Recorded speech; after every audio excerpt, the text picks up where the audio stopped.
Nikhil in Dallas, Texas writes to me, Paul, my iPad does not have a DAC, but it has a music EQ option. How does it apply the frequency changes to a digital file if it doesn't have a DAC? Okay, that's a often misunderstood concept or question. Absolutely, your iPad has a DAC in it, or the ability to connect to an external DAC through the lightning connector. Now, I'm not quite sure how they do that, but, what am I saying? iPads play on their own, don't they? You can take an iPad and you can play music, and just like on a phone, and you hear it through that. To do that, you need a DAC. So yeah, you've got a DAC built into your iPad. I would think pretty much any tablet making music or noise through the tablet where you can hear it, or a laptop, you've got a DAC. But the real question is, how does digital EQ work? And digital EQ is both simple to understand and complicated. I'm going to try and keep it really simple.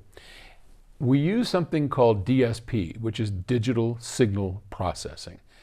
And in a DSP, math is performed on the digital in the digital domain. So, for example, let's take the simplest DSP-ish kind of thing we want to do. And let's say we want to control the volume. So I've got this digital audio stream.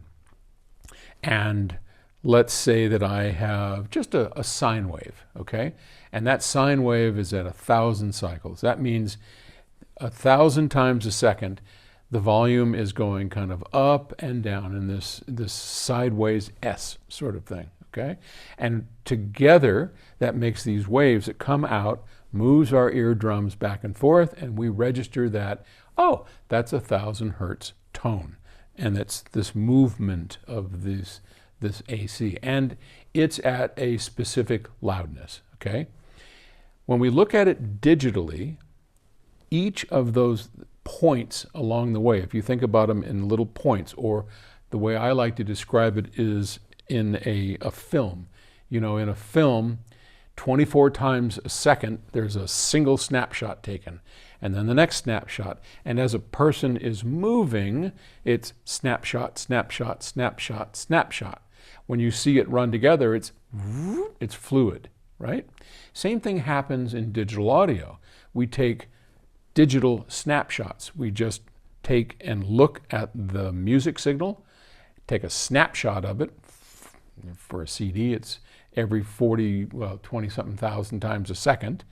44.1 is the sample rate. So every 44,000th of a second, we're taking a snapshot, okay? And all we're doing is we're measuring the voltage. As it's rising and falling, we take a snapshot. It's here, it's here, it's here, it's here. And we just use a digital number that we store inside of a computer or on an optical disc of that level. How high did that voltage go? And when we string all of that back together, it goes up like this and goes down like that, and we represent the same thing through a DAC. The DAC takes those numbers and converts it over to a voltage, and we get music. So it's pretty simple, if you think about it, to take those numbers and start subtracting in mass those numbers. So if this isn't how it works, because it goes up to like 65,000. It's from 0 to 65,000 on a 16-bit word, if I remember correctly. So there's all those in-betweens, right? So if this one has a high of 20,000 out of a possible 65,000 at the peak of the sine wave, and then it goes down to 18,000, 16,000, 15, 14, 13, 0, and then back up again. Now all we have to do is tell our little computer, do a simple bit of math.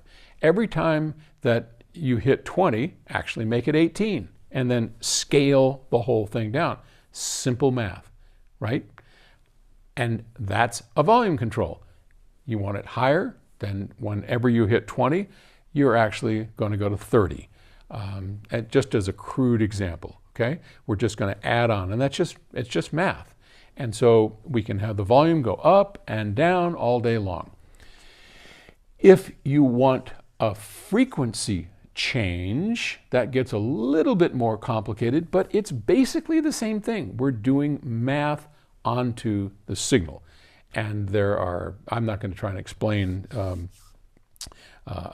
FIR filters, finite impulse response filters and all that, because that's way beyond the scope of my knowledge. I know how they kind of work. I could never design one if my life depended on it. I'm an analog guy, right? If you want me to build you an analog filter, have it done for you tomorrow. A digital filter, I understand how they work. I couldn't do one if my life depended on it. So, but that's basically it. We're just doing math on these digital numbers and changing by frequency and by level, or a combination of the two, and we can pretty much do anything. Bass and treble controls, we can add, whatever you want to do.